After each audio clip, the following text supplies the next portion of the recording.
I never considered myself a businessman. I always considered myself a creative. And I previously had the belief that a creative and a businessman could not embody the same person. You can't be both. And so that kind of prolonged my entrepreneur journey and starting on my own business for a long time. So I dragged my feet for a long while. I was half in, half out. But then I started to realize a couple of things. I started to realize that being a creative and a businessman aren't separate, but actually two sides of the same coin. Because what you're doing at the end of the day, you are coming up with creative ways to help people. When I was in my creative space, I was just so focused on helping people. I was so excited. And when you're in the business side, that's a part of you that has to come up with the vehicle, the strategy to serve, to provide that service, to provide that creative gift in the most efficient and the most efficient way possible, and also in a way that provides the best experience.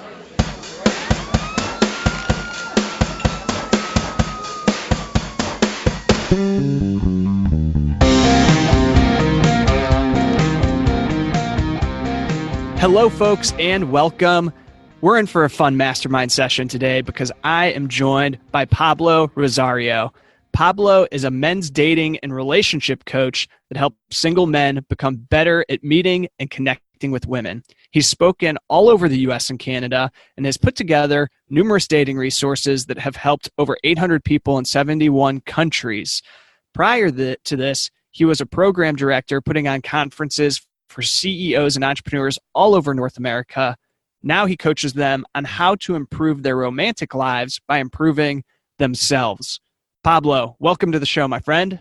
Oh, hello. It is great to be here. Thank you so much for having me. I've been looking forward to this, honestly, just all week. I know we've been trying to connect back and forth. And so, I'm really glad we have a chance to connect, and I'm really excited for this. So thank you for having me on. Yeah, no, man, I'm excited too. And honestly, I'm just fascinated by what you do. And I think that you've got some expertise that all of us can learn from.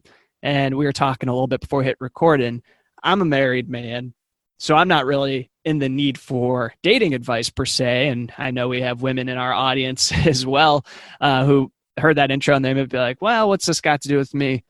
But I have a hunch that your relationship building strategies can apply to a lot more than just dating and romantic relationships.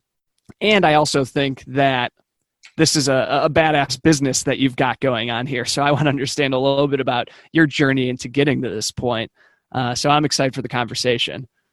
Oh, man, so am I. There's so much to talk about. As far as how I got into it, it all started, funny enough, it started when I was 10 years old. That is my origin story. At 10 years old, I had my first heartbreak. Yep, sounds about right. Yep, I was on the playground having fun, being a kid, when the girl that I was dating at the time, her friend came up to me and said, hey, she's going to go out with so-and-so for 2 weeks, and if she doesn't like him, she'll come back with you. Man, those 10-year-olds, that is brutal. Vicious, man, vicious. I'm scared for the youth nowadays. Oh, man, and from that day on, man, like that specific day, I felt like such a consolation prize. And from that day on, I told myself, never again am I going to feel like that. And so I took it upon myself to learn, to get better, to learn how to interact with girls better. But the funny thing happened over the course of that journey. Over the course of that journey, I started to realize that it wasn't like tips, tricks, or any lines, but what ensured my success with other people in general was becoming the better version of myself. Started improving the way I speak, the way I thought about myself, the way I carried myself. Mm-hmm. Those were the things that gave me my success when it came to other people.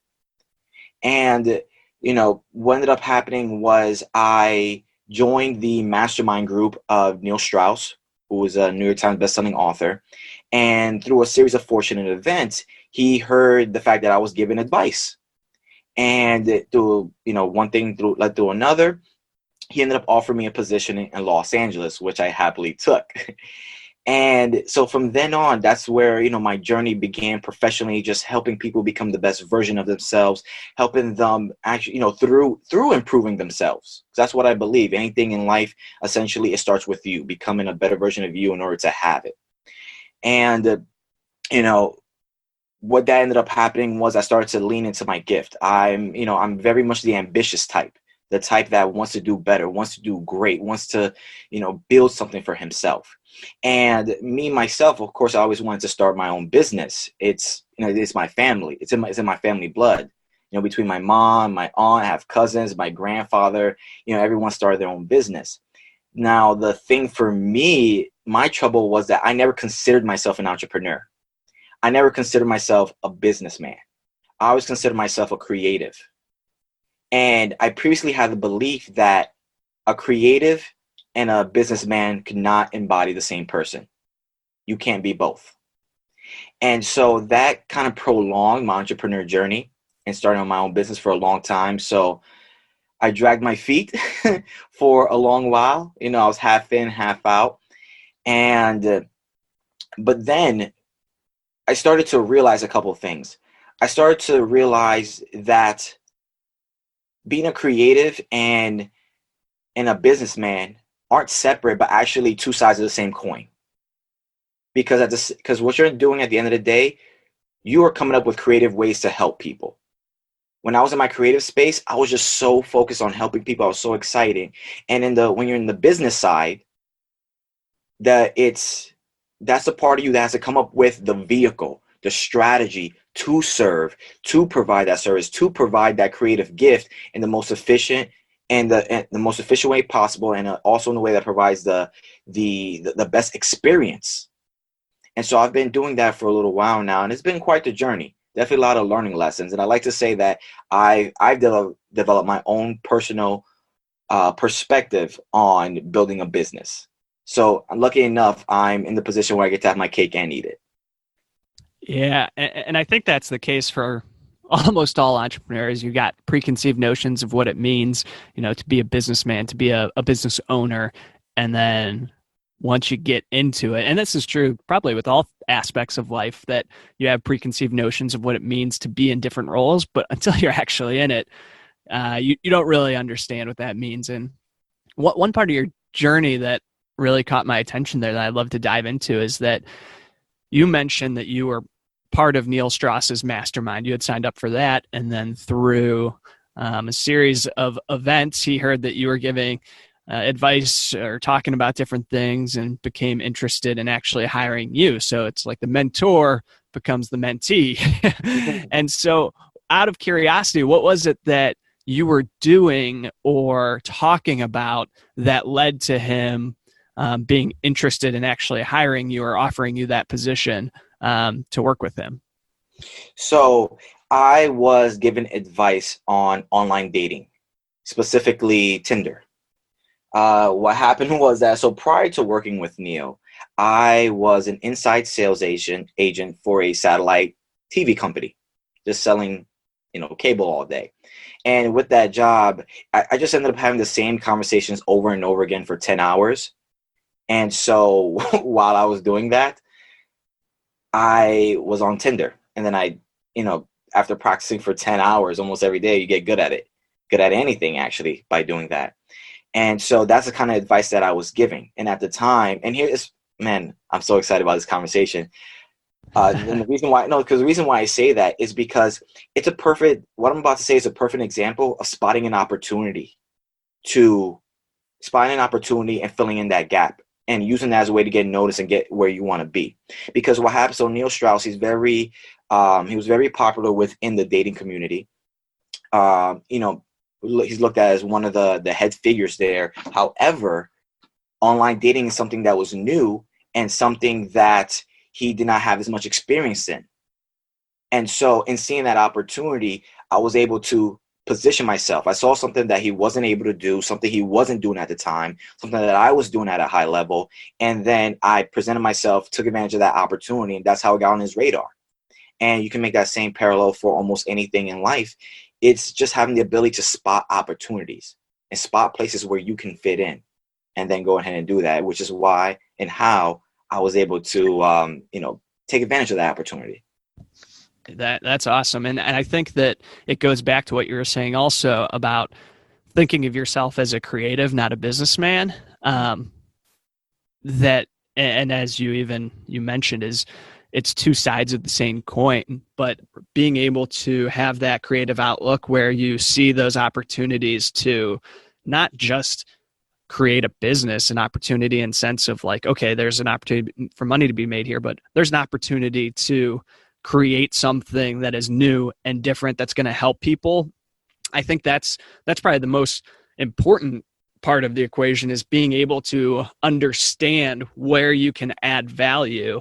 And that's awesome that you were able to see that and then to actually execute on it and get to the point where you can create or move your vision forward based on the opportunity that presented itself, or that I should say that you created.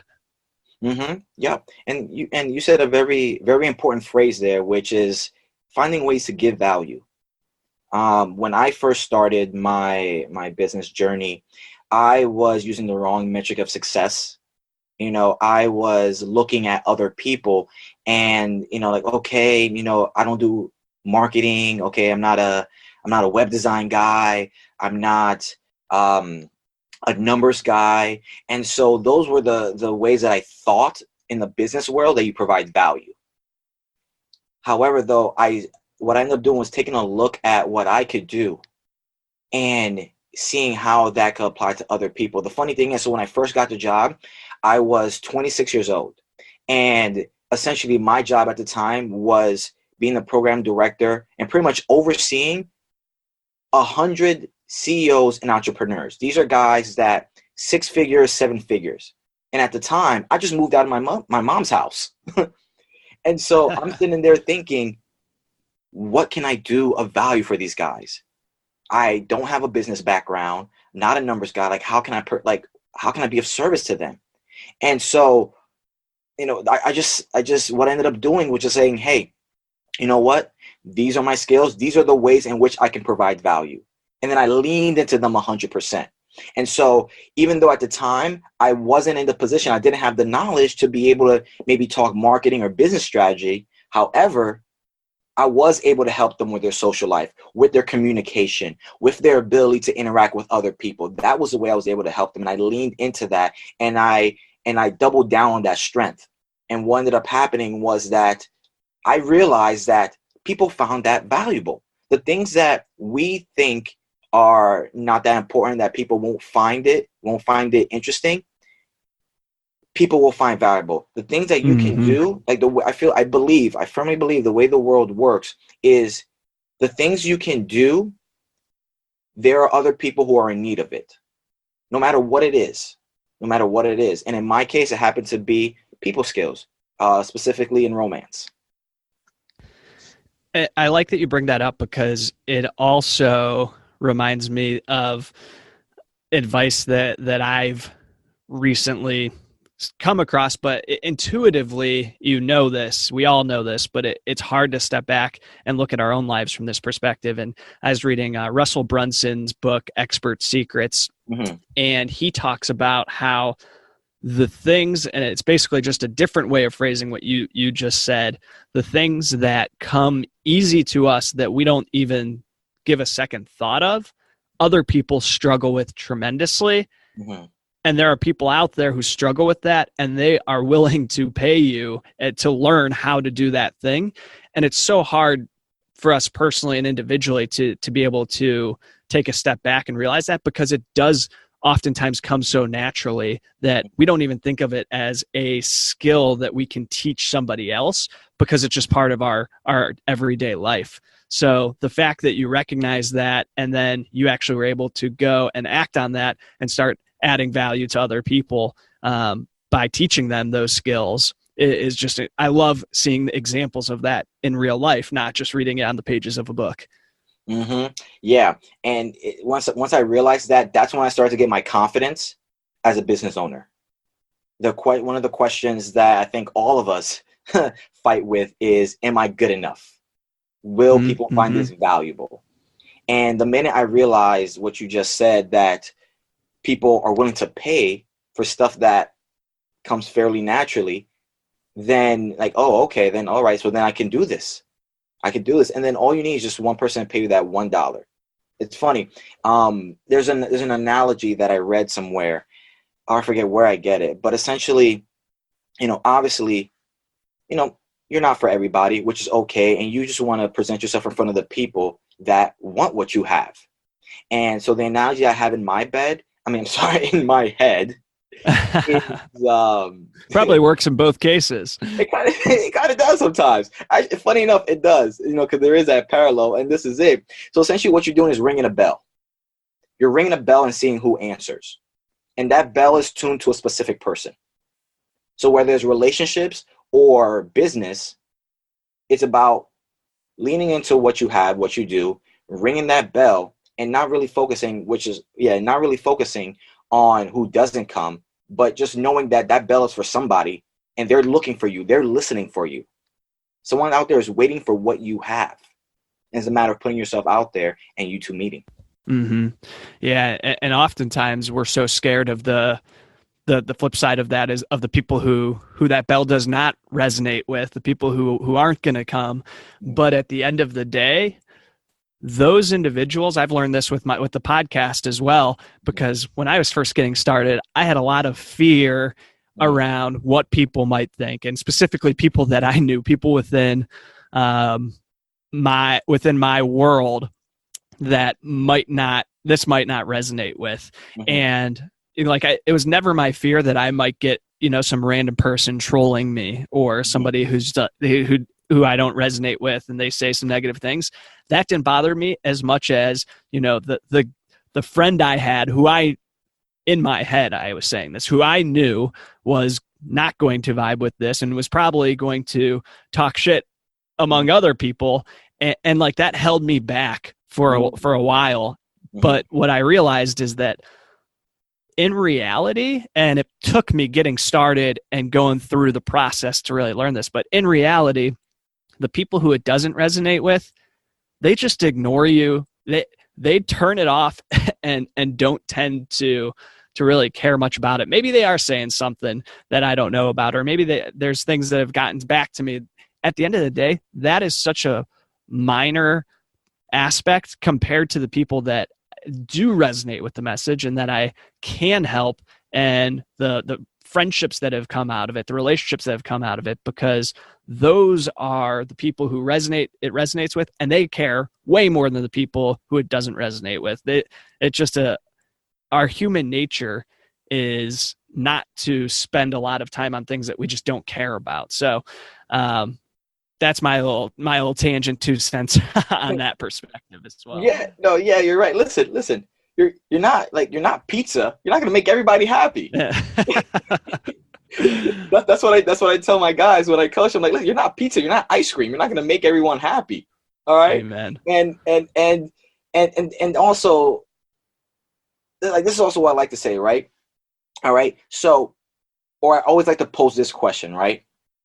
So, there's 7 billion people in the world, right? And let's say you want to become a millionaire, selling something $1 to 1 million people, okay? Do you know what is the percentage of people you have to win over in order to do that? Out of 7 billion, the number is 0.0001. So if I told you just have to win over less than 1%, less than 0.5% of the population, you telling me you can't do that? You telling me you wouldn't be happy with $1 million, even though you just won over 0.0001%? And it's the same thing again with relationships. Again, you're not gonna appeal to everybody. There's 7 billion people in the world. More than half of them, half of them are of your demographic, or both, maybe. Who knows? But either way, you don't have to win over everyone. You just have to win over that 0.001% that really, really, really, really likes you. That's all you have to focus on. Hey guys, thank you so much for tuning into this episode with Pablo. As you can tell, he is a wizard on the topic of relationships. And speaking of relationships, I want to take a minute to thank you for our relationship, because without you listening, this show would not be possible. So thank you very much for being here. And if you feel the same and you've been enjoying listening to me and the amazing guests who have shared their time with us, I'd be so grateful if you would drop a quick rating or review into Apple Podcasts or whichever podcasting platform you're tuning into this on. Thank you again. Now let's dive back into the mastermind with Pablo Rosario. So going down the relationship path, maybe you could share some of your key teachings around this world of initiating relationships in the dating world that we can then take a look at and see how that might apply to non-romantic relationships as well. Because I think that's what a lot of people are. I'll be selfishly talk about it from my own perspective and assume other people. I'm sure there's a lot of people actually listening who want to hear the romantic stuff, but also are interested in understanding how to initiate really key relationships with that 0.0001% of the people who are really going to make a difference, whether it's romantically in your business, whatever it might be. I'm just fascinated about how you talk about going about initiating those relationships. Mm-hmm. Yes. So the first thing that we all have to understand is that the core word is relationships. You're in some type of relationship, whether it's romantic, professional, with your family. You have a relationship, with the person who delivers your food. You always have some type of relationship, and relationships are, for the most part, they are the same. And so you take these principles and you apply them across the board, you're going to find yourself having success. Now, when it comes to initiating relationships, there are a couple big things that I always talk about. So the first thing about is safety. You want to send safe signals when you first make contact with someone. You want to do it in a safe way. What I mean by that is, of course, you never want to be overbearing. You want to be conscious of what they're going through. You want to respect their time. You want to respect their reality, because that's where friction happens at the beginning. Some people just barge in and saying, this is what I want. Hello, this is who I am. Hey there, hey there. But the problem with that is that you're not taking the reality into account. And then that's essentially going to scare them away. The second thing is presenting something for them to be interested in. This is probably one of the most important pieces of creating a relationship and initiating a relationship. Is in every relationship, for it to start, there needs to be something presented that the other party can be interested in, something that the other party can invest in. Now, in romantic relationships, it could be your personality, it could be your jokes, it could be the stories you tell, it could be the way you present yourself. In business, perhaps it's a value proposition that could double the other person's business, extend their reach. Essentially, like I say, you got to present something that sparks their interest, that gets them into it. But that's not enough. That's not enough. The second piece of that is there always has to be a connection. And what that connection does, it creates trust. It creates trust, because way back in the days, way back when we were cavemen, we didn't know if this guy coming over the hill from another tribe was coming to steal our food, if he was coming to, raid our village. We don't know that. So, of course, naturally, we are a little apprehensive of new people. And so, but when you take the time to make that connection and make that and establish that trust on a person to person level, then you guys have everything you need to move forward. Then once you establish that, you'll find that a lot of your relationships are stronger, that people don't flake, that you get return calls, you get invited out places. And so with those three principles, essentially, you have the makings of any great relationship. Mm-hmm. I love that. And I think that the common interest to create trust is a pretty interesting component of that. Because I've seen that time and time again, where when you can link that, that's almost my goal with any first conversation I have with somebody, is to figure out, okay, what's our common interest here? Mm-hmm. And if you try hard enough and you come from the perspective of being interested in that person, mm-hmm. and you're asking good questions, you can find that thing. And having that goal, for me at least, I'd love to get your opinion, your feedback on this. For me, looking for that and asking the questions to try to find out what that common interest is makes that person more interested in me because I am interested in them. And once I do crack that code and find that thing that is a common interest, then things are much more smooth sailing from there, because then you can go down that rabbit hole of whatever that shared interest is. Yeah, 100%. Because that shared interest communicates, oh, he's like me. We're from the same place. We are of the same tribe, the same group. We have the same interests. And from that space, you can create a whole lot more. So doing that, I highly recommend it. And one question that I like to use in my head and the way I operate, whenever I meet anyone, whether it's for 5 minutes or for 5 hours, all my interactions revolve around the same mantra, which is, how can I give this person the best 5 minutes they've ever had? How can I make their day better in this moment?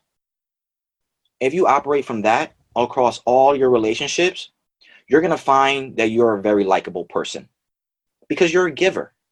You're a giver. Nobody wants to be around a taker. A perfect example of this is we all have that person that when their name pops up on our caller ID, we cringe. We're like, oh man, why is this person calling me? Yep. Right? That's because they're just a taker. They don't add anything to your experience. Mm-hmm. Now, on the other end, we have those people that when their name comes up, we pick it up. We get excited. We go, okay, yeah. Okay, what happened? Talk to me. Hi. And that's because those people, they look to enhance. Every time you see their name, every time they're around you, they are enhancing your experience. And that's the kind of person you want to become. The kind of person that when anyone crosses your path, their life is made better because of it. Yeah. Oh, that's such a good visual. That there's people, when you say that, there are exact individuals in my life who pop into my mind where I get that feeling of, oh, he's calling. What's he trying to sell or push on me here? Or the reverse of like, oh man, I'm hearing from this person. I'm so pumped that I get a chance to chat with them. So that's rich. So correct me if I'm wrong here, but I also imagine that how you carry yourself plays a big role in this, especially in that initial stage and creating those first impressions and, piquing somebody's interest. Mm-hmm. So what do things like charisma and confidence, what role does that play in, in that early stage when you're just meeting somebody? It plays a big stage. It plays a big part, actually. There's a phrase that says that your energy introduces you before you do. And let's talk about confidence really quickly first. You need confidence in all aspects of life, especially as a business owner. You want the confidence to offer your services to a potential client, to reach out to someone, to maybe do a partnership, to talk about your business. That was something that I had trouble with, just telling people what I do. And this is the truth behind it, right? So the reason why people struggle with feelings of confidence is because that confidence is misplaced. And where it's misplaced, it's placed on the hope that they'll like me, they'll approve me, that I won't get rejected, that this will go well. All those things, what they have in common is that they are externally based. You are placing your confidence in something outside of yourself. That's the equivalent. Oh, and by the way, placing your confidence in something outside of yourself is a recipe for disaster because those things are not consistent. It's similar to placing your confidence in the weather. It comes and it goes. It's just ludicrous to do it. It makes no sense to do it. And so what you want to do is switch where you place that confidence and place it from that which is not consistent to something that is consistent, which is yourself, which is, I know what I'm going to say. I know I know what I'm going to say. I know what I'm offering, what I'm talking about. And more importantly, this is the big key. I know I'm going to be okay regardless of what happens. They say confidence is not, will they like me? Confidence is, I know I'll be okay if they don't. So you operate from that place. You're not going to come off as needy. because people can smell desperation, whether you're making a sale, whether you are approaching someone to create a romantic relationship, they can smell that neediness off you. That's because you want something. Again, it goes back to being a taker, to wanting something. But when you're a giver, you don't care. I'm an analogy guy. That's the way I like to teach. I like to learn. But if you want to embody confidence, do this, right? Or ask yourself this, or do this mental exercise. If you were to offer me a piece of gum, Brad, right? And I said, no, thank you. How would you feel? What would you think? I'd be a little offended. With myself, well, why would you be offended? So if I offered you a piece of gum and you turned it down? Yeah, if you offered me gum and I turned it down. I guess, well, let me take that back. Let me backpedal a little bit there. So if you were to turn it down, I'd be like, all right, well, I guess my gum's not good enough for Pablo. All right. And so but would you take it anything? Would you make it identity meeting? Would you make it anything about yourself? No. I think realistically, I think I'd be like, oh, all right, Pablo doesn't want gum right now. I wouldn't take too much offense from it. And would you go around saying, oh, I suck, or I'm not deserving, I'm not good enough? Would you go around thinking that? No. And that's the attitude that you have to have, and know that because you weren't placing your validation, your confidence on anything external. You knew that either way, like, okay, fine, I'm all right. He doesn't want the gum. Cool. Same thing. If a person doesn't want a conversation, it has nothing to do with you. You don't know what happened. Maybe their cat died. Maybe they're having a bad day. Right. I don't know. Maybe you're the 15th person that day that said hi, and numbers 1 through 14, they were socially uncalibrated jerks, and you just happen to catch the last part of it. You really don't know. So to sum up a lot of my ranting, when it comes to confidence, you want to focus on the feeling of I'm going to be okay, even if they're not. That's what real confidence is. All right. And when it comes to charisma. Yep. Yeah. I like that. I think like that. Oh, go ahead. No, let's dive right into charisma. But I was just saying that I like that about that view of confidence is disassociating yourself with the outcome, but really focusing more on the output and yourself and how you can be consistent in how you approach it. But yeah, let's dive right into charisma because I'm digging it. Yeah, no, I'm glad. So charisma is a funny thing. I feel like there's a belief out there that's either you got it or you don't. And there are some people that are, naturally a little bit more charismatic. However, I'm a big believer that everything can be learned, which was one of my driving beliefs in developing my business, that anything could be learned. And what charisma essentially is a set of behaviors, and behaviors can be replicated. And you replicate them enough, they become part of you. And let me just add this little tidbit in as well. I'm not saying become a different person, because the idea of identity is fluid. You're not just one thing. You are multiple things at different times. You just tap into other things at different points. And so with being charismatic, you are charismatic. You've had charismatic moments. You either discounted them or just didn't know what you did in that moment. And so it's a matter of just being aware of those behaviors and replicating them on purpose. And so when it comes to being charismatic, there are a couple obvious physical things you can do. Like, for example, when it comes to charisma and the way you speak, for example, one of the things is having inflection in your voice. So don't talk monotone like this. Talk high and add peaks and valleys to your speech. Slow it down to speed it up. And also use your eyes. Be expressive through your eyes. Use your hands as gestures. Smile ear to ear. I have a quick hack for anyone who wants to do the perfect smile. I learned it from Oprah, and it's essentially say the word hey.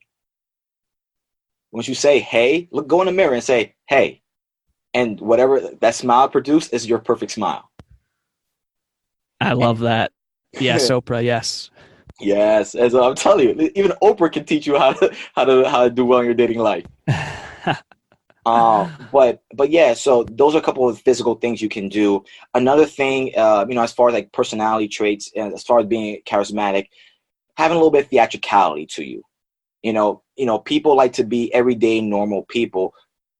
Conduct yourself, dress, express yourself like a character in a movie, in a show. Talk with your hands and be a little dramatic, because a little bit it's exciting. It's a little bit fun. Another thing is also eloquence. People that are charismatic have a certain eloquence to them, and eloquence can be developed by educating yourself, by learning, by continuing to grow and improve yourself. My dad has a saying: "Those who can read can talk." And lastly is vulnerability. There's a vulnerability, and what I mean by vulnerability is it's being unapologetically you. There's something beautiful about unapologetically being you that sets others free, that attracts other people to you, because everyone, they walk around in a cage and and suffering in silence.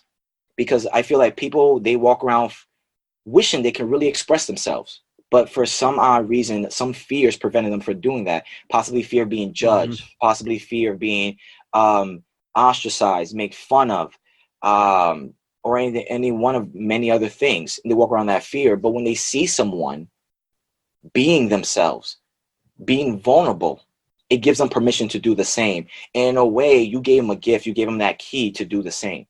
And you do all those things I just mentioned, you're going to find people react to you differently. You're going to find yourself being, termed a people person. Yeah. Oh, man, that's so good. Especially the vulnerability one, because that's a recurring theme on this show that I've heard from so many guests, is when you can really open up and be vulnerable with people. That's where, when it comes to relationship building, that is a fundamental building block to any key relationships. And like you said, relationships come in many shapes and sizes and have a lot of similarities across the board. But the more vulnerable you can be with anybody, the more instantly that's going to build that trust that you were talking about earlier too. So that's good. Yeah.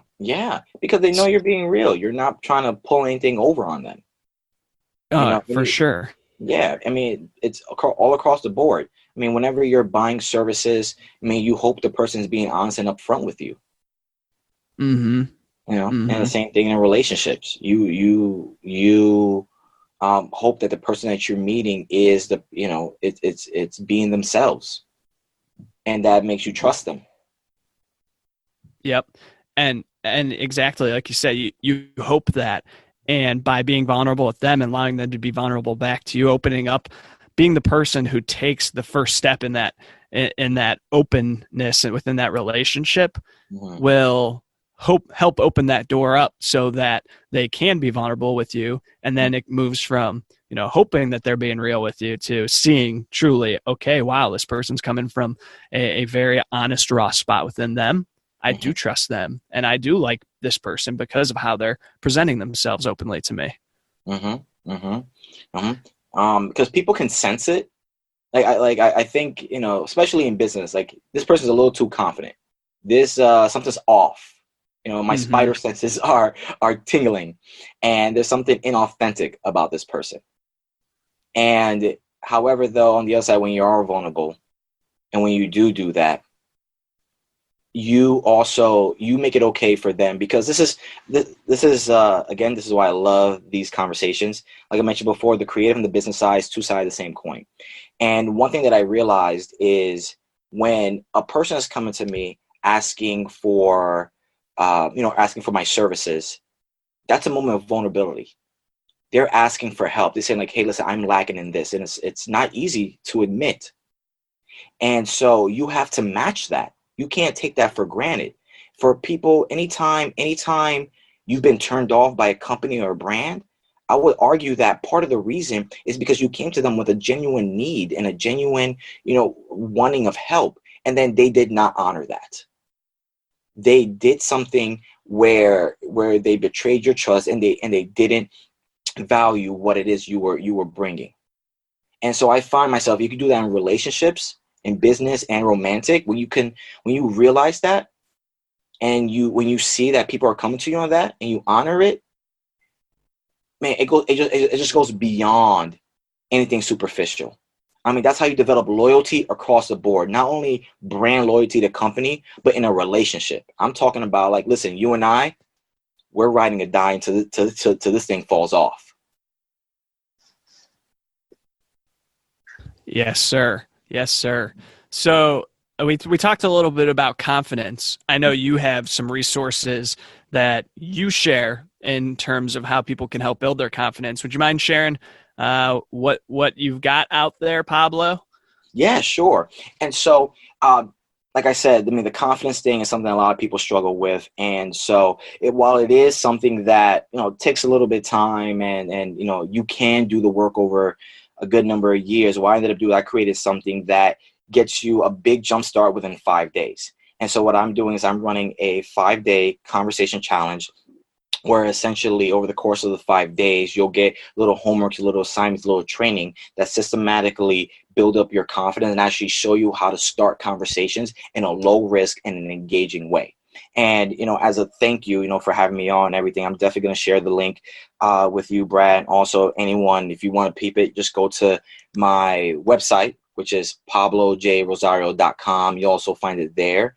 And I'll be there along the way. So I'll be there. I'm very hands-on, talking to everyone, making sure everyone is getting where they want to be. So I'll go ahead and make sure to share that with you so that way everyone can have it. And, hopefully you guys get something out of it. Yeah, Pablo. We'll definitely have that linked up in the show notes. And is there anywhere else that you'd point people to if they've been digging this conversation and they want to, get more from you, whether it's on the relationship stuff or the leadership stuff, anything that you're putting out in the world? Yeah, sure. So one of the best places you can check me out is on Instagram, which is at pablo.j.rosario. And again, I'm super interactive. As you can tell, I talk to everybody. So definitely follow me. We're going to be talking back and forth. And also, be able to help any way I can. And if, you're looking for more personal help on on a more one-on-one basis, you can always email me. My email is pablo@pablojrosario.com. I'd be more than happy to help any way that I can. Perfect. Well, I appreciate you being here, Pablo. I learned a lot, and some of this stuff, it's not that complicated. It just takes the work to actually implement it, and takes the consciousness to be intentional about how you're building these relationships. So I appreciate you being here. I appreciate you sharing everything that you have today, and thanks for stopping by. Thank you so much for having me. It was an honor and a real pleasure. Thank you so much.